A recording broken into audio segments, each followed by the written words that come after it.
பித்ருக்கள் தோஷம் யாரை பாதிக்கும்? ஒரு ஜாதகத்தின் பிரதானமான பலன்களை எடுத்துரைப்பது பூர்வ புண்ணிய ஸ்தானம் மற்றும் பாக்கியஸ்தானமாகும். பூர்வ புண்ணிய ஸ்தானம் என்பது குலதெய்வ அனுக்கிரகம், தெய்வ அனுகூலம் ஆகியவற்றை கூறும் இடமாகும். பாக்கியஸ்தானம் என்பது பெற்றோர்கள், பெரியோர்கள், முன்னோர்களின் நல்லாசிகளை பற்றி கூறும் ஸ்தானமாகும். ஒரு ஜாதகத்தில் பூர்வ புண்ணிய ஸ்தானம் மற்றும் பாக்கியஸ்தானத்தை பலப்படுத்துவது அமாவாசை மற்றும் பௌர்ணமி வழிபாடாகும். அதாவது பூர்வ புண்ணிய ஸ்தானத்தை வளப்படுத்த குலதெய்வம் மற்றும் இஷ்ட தெய்வம் வழிபாடு அவசியம். பாக்கியஸ்தானத்தை வலிமைப்படுத்த முன்னோர்களின் நல்லாசிகள் அவசியம். அறிவியல் வளர்ந்துவிட்ட இந்த நவநாகரிக உலகத்தில் பித்ருதோஷம் என்ற ஒன்று உண்டா?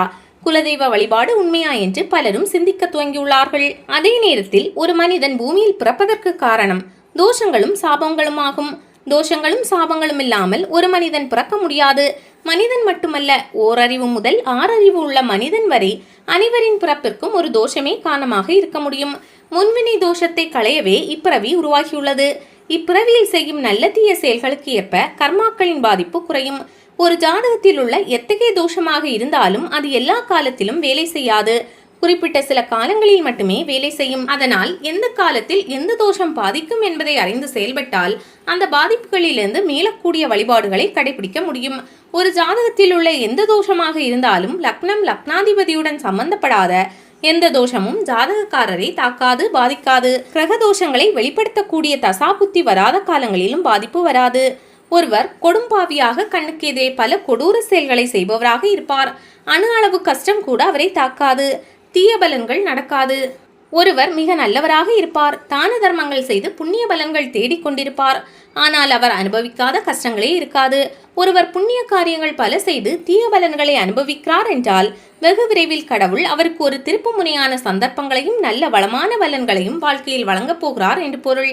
தீமைகள் மற்றும் தவறு செய்பவர்களுக்கு உரிய தண்டனை கிடைக்கவில்லை என்றால் வினைகளை அனுபவிக்கக்கூடிய காலம் வரவில்லை என்றுதான் பொருள். தவறு செய்த யாரும் தப்பிக்க முடியாது, தண்டனை காலம் தள்ளி போகிறது. அதேபோல் நிகழ்காலத்தில் ஒருவர் தான் செய்யும் தான தர்மங்களாலும் குறிப்பிட்ட வழிபாட்டு முறைகளாலும் பெரிய பாதிப்புகள் ஏற்படாமல் தப்பித்துக் கொள்ள முடியும். கால சக்கரத்தின் பிடியில் சிக்கி சுழலும் ஒவ்வொரு மனிதனும் அந்த வாழ்க்கையின் பிடியிலிருந்து வெற்றி பெற வேண்டும் என்றே நினைப்பார்கள். அத்தகைய வழிபாட்டு முறையே ஆடி அமாவாசை வழிபாடாகும். பித்ரு தோஷம் ஏன் உருவாகிறது? ஒரே குடும்பத்தில் வாழ்ந்து மறைந்த முன்னோர்கள் பித்ருக்கள் ஆவார்கள். நாம் ஒரு குறிப்பிட்ட குடும்ப முன்னோர்களின் மரபணுவால் புறப்படுத்த காரணத்தினால் பித்ருக்களுக்கு கடன் பட்டுள்ளோம். அவர்களுக்குரிய சடங்கு வழிபாட்டு முறைகள் மூலம் முன்னோர்களை திருப்தி அடைய செய்ய வேண்டும். பித்ருக்கள் வழிபாடானது பித்ருலோகத்தில் முன்னோர்கள் இன்பமாக வாழ்வதற்கு உதவுகிறது. வழிபாடு செய்யாத பட்சத்தில் முன்னோர்கள் சாபத்தினால் குடும்ப விருத்தி தடைப்படுகிறது. மறைந்த முன்னோர்களுக்கு முறையான திதி தர்ப்பணம் செய்யாதவர்கள் வாழும் காலத்தில் பெற்றோர்களின் சாபத்தை வாங்குவது போன்றவைகள் ஏற்படுகிறது. இதனால் 7 தலைமுறைகள் பாதிக்கப்படும். பித்ருக்கடன்கள் பல்வேறு வழியாக வருவதால் பரிகாரங்களும் பல்வேறு விதமாக இருக்கின்றன. அவரவர் ஜாதகம் பார்த்து உரிய பரிகாரம், பூஜை, யாகம் செய்ய வேண்டும். ஒருவருக்கு பித்ருக்கள் சாபம் ஏற்பட பல்வேறு காரணங்கள் இருக்கின்றன. அவை திதி மற்றும் முன்னோர் வழிபாட்டை மனதால் ஒன்றாமல் கடமைக்காக செய்வது அல்லது முன்னோர் வழிபாடை செய்யாமல் இருப்பது. என் பாட்டன் எதுவும் சேர்த்து வைக்கவில்லை என இறந்தவர்களை பழித்து பேசுவது, வாழும் காலத்தில் வயதான பெற்றோருக்கு தேவையான உதவிகளை செய்யாமல் அவர்களை உதாசீனம் செய்வது, ஒருவர் தன் உயிரை தானே முடித்துக் கொள்ளும் வகையில் அவரது ஆன்மாவை துன்புறுத்துதல், இறந்தவர்களின் உடலை முறையாக அடக்கம் செய்யாத குற்றம், இறந்தவரின் உடலுக்குரிய மரியாதை செய்ய தவறுவது, இறந்தவரின் உடலை வைத்துக்கொண்டு அவரின் தீய குணங்களை விமர்சிப்பது, இறந்தவர்களின் உடலை அடக்கம் செய்யும் முன்பு பங்காளிகள் சண்டையிடுவது, இறந்த இரத்த பந்த உறவுகளின் இறுதி சடங்கில் கலந்து கொள்ளாமல் இருப்பது அல்லது இறுதி சடங்கிற்கு உதவாமல் இருப்பது அல்லது உரிய காரியங்களை செய்ய தவறுவது. ஒரு குடும்பத்தில் இறப்பு நிகழ்ந்தால் அந்த இறப்பு நடந்த இடத்தை சுற்றி சுமார் 100 அடி தூரம் உள்ளவர்களுக்கு தீட்டு ஏற்படும். இதை உணராமல் துக்கம் நடந்த வீட்டின் அருகில் உள்ளவர்கள் சமைப்பது, சாப்பிடுவது, வீட்டில் பூஜை செய்வது, இல்லற இன்பத்தில் ஈடுபடுவது போன்றவைகள் பிரேத சாபத்தை அதிகரிக்கும்.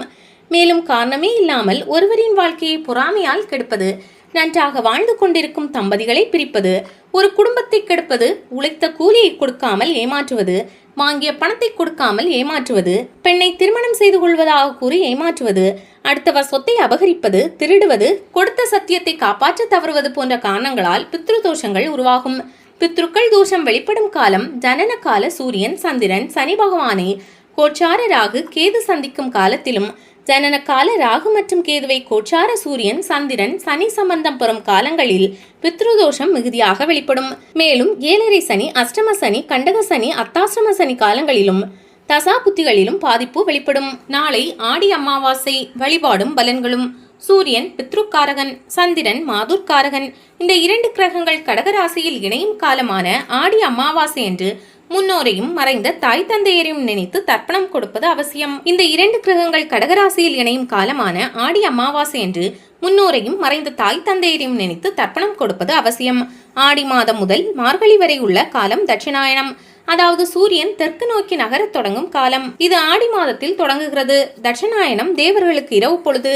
எனவே இந்த காலத்தில் நம்மை பாதுகாக்கவும் நமக்கு அனைத்து நன்மைகளையும் தந்து ஆசீர்வதிக்கவும் நம்முடைய முன்னோர்கள் ஆடி மாதம் முதல் தேதியன்று பித்ருலோகத்திலிருந்து பூமிக்கு வர தொடங்குகின்றனர்.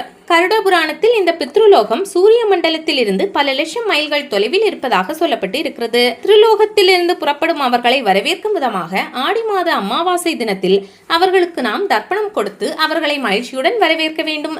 எனவே ஆடி அமாவாசை நாளில் நீர்நிலைகளில் புனித நீராடி இஷ்ட தெய்வ ஆலயங்களில் வழிபாடு, சிறப்பு பூஜைகள் செய்வது, ஏழைகள், இல்லாதோர், இயலாதோருக்கு அன்னதானம், வஸ்திரதானம் செய்வதன் மூலம் நாம் செய்த பாவங்கள், கர்ம வினைகள், தீவினைகள் அனைத்தையும் போக்கி வாழ்வில் புண்ணியத்தை சேர்க்கும் என்பது நம்பிக்கை. பித்ருதோஷம்.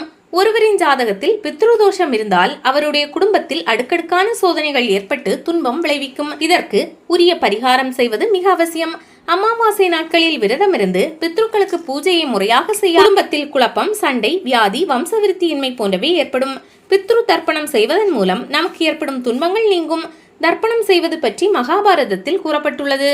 பித்ரு தர்ப்பணம் என்பதற்கு பித்ருக்களை திருப்தி செய்வித்தல் என்று பொருள். அமாவாசை நாளில் எள்ளும் தண்ணீரும் கொடுப்பதன் மூலம் மறைந்த நம் முன்னோர்களை திருப்திப்படுத்தலாம். பித்ரு தர்ப்பணம் 3 தலைமுறையினருக்காக செய்யப்படுகிறது.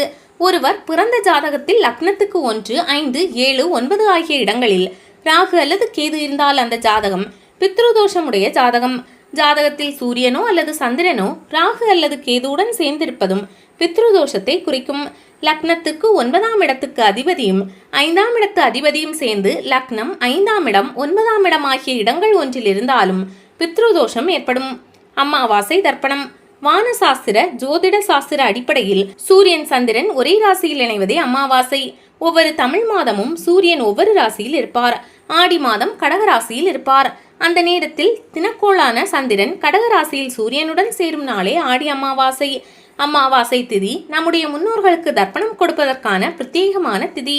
மாதந்தோறும் அமாவாசை என்று திதி கொடுப்பதால் பித்ருதோஷம் நீங்குவதோடு முன்னோர்களின் ஆசை நமக்கு கிடைப்பதுடன் குடும்பத்தில் அமைதியும் மகிழ்ச்சியும் ஏற்படும். சகல சௌபாக்கியமும் உண்டாகும். 3 தலைமுறை தர்ப்பணம். அமாவாசை திதி நாளை காலை 3:06 மணிக்கு தொடங்கி மறுநாளான 25ஆம் தேதி அதிகாலை 1:48 வரை உள்ளது. இதனால் நாளை காலை 6 கடல் போன்ற நீர்நிலைகளுக்கு சென்று நீராடி தர்ப்பணம் கொடுக்க வேண்டும். ராகு காலம், யமகண்டம் ஆகியவற்றை தர்ப்பணத்திற்கு பார்க்க வேண்டிய அவசியமில்லை. தர்ப்பணம் கொடுக்க மதிய வேளை மிகவும் சிறந்ததாகும்.